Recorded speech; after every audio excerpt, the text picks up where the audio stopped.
தந்தி தொலைக்காட்சி நேயர்களுக்கு வணக்கம். நல்லதை சொல்வோம், நல்லதை செய்வோம், நல்லதே நடக்கும். இன்று 18/10/2024 வெள்ளிக்கிழமை, அசுவதி நட்சத்திரம், பகல் 3:58 வரை, பிறகு பரணி. இன்றைக்கு நான் உங்களுக்கு சொல்ல இருக்கிற நல்ல கருத்து, தொடர்ந்து இந்த குரு வக்கரத்தை பற்றி சொல்கிறேன். எந்த ராசிக்கு இந்த குரு வக்கரம் எப்படி இருக்கும் அப்படின்னு. பிப்ரவரி மாதம் 2025 வரைக்கும் வக்கரமாக இருக்குது. சரி, ரிஷபராசியில் இருக்கிற குரு வக்கரம் பெறுதே, அது நல்லது தானான்னு ஒவ்வொருத்தரும் இப்போ தொலைபேசி வாயிலாகவும் கேட்குறாங்க, நேரம் சந்திக்கிற போதும் கேட்குறாங்க. ஆகையினாலே தான் நான் தொடர்ந்து அந்த வக்கர இயக்கத்தை பற்றி, அதனால் வரக்கூடிய நன்மை தீமைகளை பற்றி கவிதையாகவே உங்களுக்கு சொல்லிக்கிட்டு வரேன். இன்றைக்கு கடகராசியை பற்றி சொல்ல போகிறேன். கடகராசிக்கு இப்போ 11ஆம் இடத்துல குரு இருக்குது. கடகராசிக்கு எந்தெந்த இடத்துக்கு அதிபதி அப்படின்னா 6ஆம் இடத்திற்கும் 9ஆம் இடத்திற்கும் அதிபதி. 9ஆம் இடம் அப்படிங்கிற போது அது பாக்கியஸ்தானம், சகல பாக்கியங்களையும் கொடுக்கிற ஸ்தானத்துக்கு அதிபதியான குரு வக்கரம் பெறாரு. அப்போ பாக்கியங்கள்லாம் நமக்கு கிடைக்குமா, ஏதாவது பாதிப்புகள் வருமா அப்படின்னு நீங்கள் நினைக்கலாம். 6ஆம் இடத்திற்கு அதிபதி வக்கரம் பெறுறது நல்லது தான். ஏன்னா எதிர்ப்பு, வியாதி, கடன் ஆகியவற்றை குறிக்கின்ற இடம் 6ஆம் இடம். அதிலிருந்து நீங்கள் விடுபட ஒரு வழி பிறக்கலாம். இருந்தாலும் கூட இந்த குருவினுடைய வக்கரம் எப்படி இருக்குங்கிறத அந்த கருத்துக்களை கவிதையாக்கி நான் உங்களுக்கு சொல்கிறேன். கடகராசிக்கு இந்த வக்கர குரு என்ன செய்யும் அப்படின்னு தெரிஞ்சுங்க. 6க்கும் 9ற்கும் ஆதிபத்தியம் ஆனதொரு குரு வக்கரம் அமையும் பொழுது, 6ஆம் இடத்துக்கும் 9ஆம் இடத்துக்கும் ஆதிபத்தியம் பெற்ற குரு வக்கரம் அடைகின்ற பொழுது வேறு இடம் மாறுவது, இடமாற்றங்கள் வருமா, அயல் நாட்டிற்கு விரைந்து சென்று பணிபுரிதல், உத்தியோகத்தில் காரணமே இல்லாமல் விலகும் சூழல், எதுவுமே காரணம் இருக்காதான், திடீர்னு விலகிறாப்பில் போயிடுமா, கனிந்த உடல் நோயாலே பரிதவிப்பு, ஏராளம் கடன் சுமைகள், எதிரி தொல்லை, எதிர்காலம் பற்றியதோர் மனப்பயங்கள், எதிர்காலத்தை பற்றிய பயம் அதிகரிச்சிருமா, கூறாத சொல்லுக்கு பழி பாவங்கள், நீங்கள் சம்மந்தப்பட்டிருக்க மாட்டீங்க, ஆனால் வீண் பணிகள் உங்களுக்கு வரலாம், பழி பாவங்கள், கொடுக்கின்ற நேரம் இது அறிந்து கொள்வீர்னு பாடல். அதாவது இந்த குரு வக்கரத்தினால என்ன நடக்கும்னா, 9ஆம் இடம் போய் வக்கரம் பெறுது. 9ஆம் இடத்திற்கு அதிபதியாக இருக்கக்கூடிய குரு. ஆகையினாலே தான் அந்த சகல பாக்கியங்களும் கொடுக்கிற இடத்துக்கு அதிபதி வக்கரம் பெறதுனால வக்கர காலத்தில் கொஞ்சம் எச்சரிக்கையாக இருக்கணும். சரி, இதுலேருந்து நம்ம எப்படி தப்பிக்கிறது, இதுலேருந்து எப்படி விடுபடுறது அப்படின்னா, குருவை நல்லா வியாழக்கிழமை தோறும் விரதம் இருந்து கும்பிடணும். சுண்டல் நைவேத்தியம் கொடுக்கலாம், சுண்டல் தானம் கொடுக்கலாம், மஞ்சள் வண்ண ஆடைகளை குருவுக்கு அணிவித்து குரு கவசம் பாடி வழிபடலாம். யோக பலம் பெற்ற நாள் இருக்கு இல்லையா, உங்கள் ஜாதகத்துக்கு யோக பலம் பெற்ற நாள்னு ஒன்று இருக்குது, அதை தேர்ந்தெடுத்துக்கணும். அந்த நாளில் குருவுக்குரிய சிறப்பு வழிபாடுகள், பரிகாரங்களை செய்யலாம். திருச்செந்தூர்லாம் மூலஸ்தானம், திட்டைன்னு ஒரு ஊர் இருக்குது, ஆலங்குடின்னு இருக்குது, பட்டமங்கலம்னு இருக்குது. சிலருக்கு திசை மாறிய குரு பலன் கொடுக்கும். தெற்கு பார்த்த குரு வேற திசை பார்த்திருந்தா பலன் கொடுக்கும். இப்படிப்பட்ட ஆலயங்களுக்கும் சென்று வழிபட்டு வருவதன் மூலம் உங்களுடைய வாழ்க்கை பாதை சீராகும் என்று சொல்லி இனி இந்திய ராசி பலன்களை இப்பொழுது உங்களுக்கு வழங்கப் போகின்றேன். மேசராசி நேயர்களே, இன்றைக்கு உங்கள் ராசியிலேயே சந்திரன் சுகாதிபதி, 4ஆம் இடத்திற்கு அதிபதி. எனவே வீடு, இடம் வாங்கும் யோகம் உண்டு, வெற்றி செய்திகள் வரலாம். பக்கபலமாக இருப்பவர்களால் பணவரவு கிடைக்கும். உத்தியோகம், தொழிலே நல்ல மாற்றங்களும் முன்னேற்றங்களும் உங்களுக்கு வரப்போகிறது. பயணங்கள் கூட பலன் தருவதாக அமையும். ரிஷபராசி நேயர்களே, ராசியிலேயே குரு வக்கரம் பெற்றிருக்கின்றார். விடிகாலையிலேயே உங்களுக்கு விரயங்கள் வரலாம். வீடு மாற்றங்களும் நாடு மாற்றங்களும் ஏற்படலாம். உத்தியோகத்தில் உடன் பணிபுரிவர்களால் உபத்திரவங்கள் உண்டு.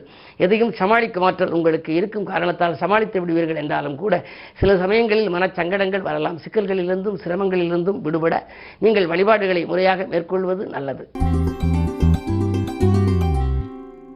மிதுனராசி நேயர்களே, ராசியிலேயே செவ்வாய் அதிகார வர்க்கத்தினரின் ஆதரவால் ஒரு நல்ல காரியம் இல்லத்திலே நடைபெறப் போகின்றது. அன்றாட வாழ்க்கை நன்றாக அமையும்.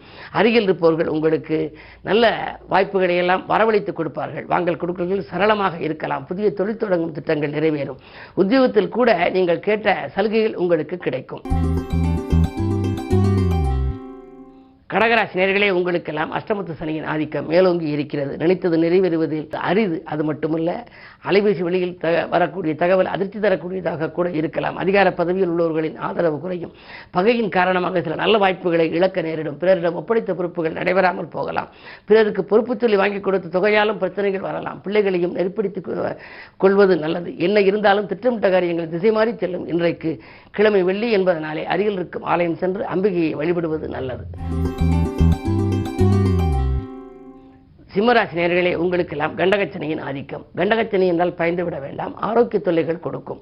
உங்களுக்கோ உங்களை சார்ந்தவர்களுக்கோ ஆரோக்கிய தொல்லைகள் கொடுக்கலாம். அதே நேரத்திலே மக்கள் செல்வாக்கு மேலோங்கி இருக்கும் உங்களுக்கு மனக்கவலைகள் தரும் விதத்திலே சில பொறுப்புகள் திடீரென மாற்றப்படலாம். அரசியலில் இருந்தாலும் சரி, அரசாங்க பதவியில் இருந்தாலும் சரி, திடீரென மாற்றங்கள் வரலாம். மேலதிகாரிகள் இணக்கமாக நடந்து கொள்ள மாட்டார்கள்.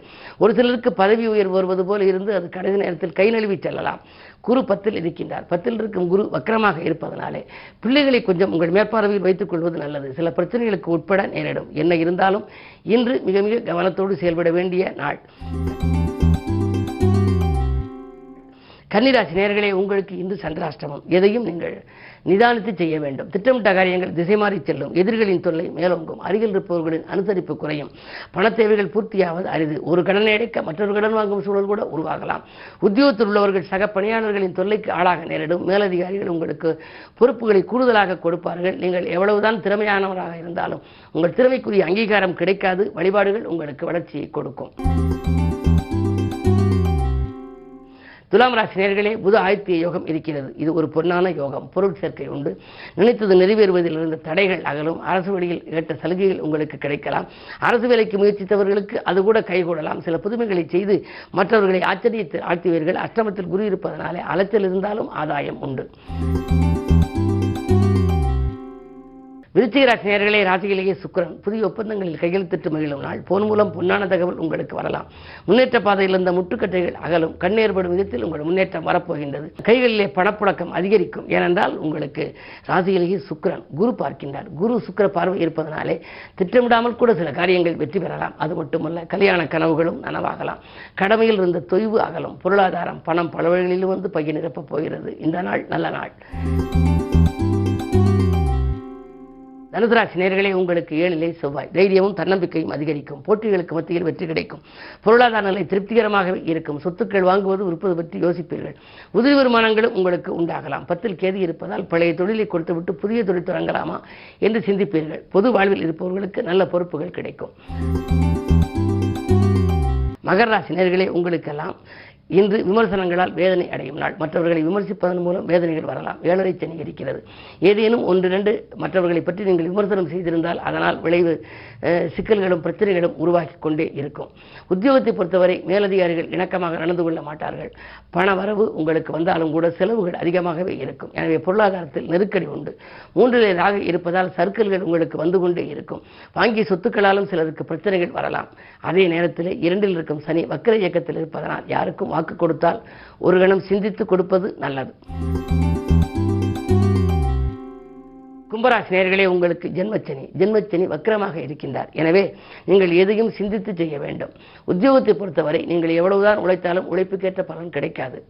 அதே நேரத்தில் தொழில் புரிபவர்களாக இருந்தால் கூட்டாளிகள் உங்கள் குணமறிந்து நடந்து கொள்ள மாட்டார்கள்.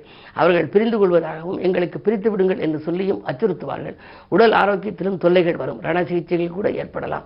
இடமாற்றங்கள் வருவது போல் இருந்து கை நழுவி செல்லும். கடைசி நேரத்தில் கை நழுவி செல்லலாம். எனவே எதை செய்தாலும் நீங்கள் திட்டமிட்டு செய்ய இயலாது. குறுக்கீடு சக்திகள் அதிகரிக்கும். இன்றைக்கு கிழமை வெள்ளி என்பதனாலே வடக்கு நோக்கி அம்பிகையை வழிபடுவது நல்லது. மீனராசி நேயர்களே, ஜென்மத்தில் ராகு 7லே கேது. உதிரி வருமானங்கள் வந்து உள்ளத்தை மகிழ்விக்கும். உற்சாகத்துடன் பணிபுரிவீர்கள். பஞ்சாயத்துக்கள் உங்களுக்கு சாதகமாக முடியும். பக்கபலமாக இருக்கும் நண்பர்களின் எண்ணிக்கையும் உங்களுக்கு உயரும். சொத்துக்கள் வாங்குவது விற்பது பற்றி சிந்திப்பீர்கள். ஒரு சிலர் எப்பொழுதோ நீங்கள் வாங்கி போட்ட சொத்து இப்பொழுது அதிக விலைக்கு விற்று அதன் மூலம் கிடைக்கும் லாபத்தை கொண்டு நீங்கள் தொழிலுக்கான மூலதனத்தை கூட போடுவதற்கு முன் வருவீர்கள். தொழில் கூட்டாளிகளும் உங்களுக்கு இணக்கமாக நடந்து கொள்ளலாம். இந்த நாள் உங்களுக்கு மிக மிக யோகமான நாள். தொட்ட காரியங்களில் வெற்றி கிடைக்கும் நாள். மேலும் விவரங்கள் அறிய தினத்தந்தி படியுங்கள்.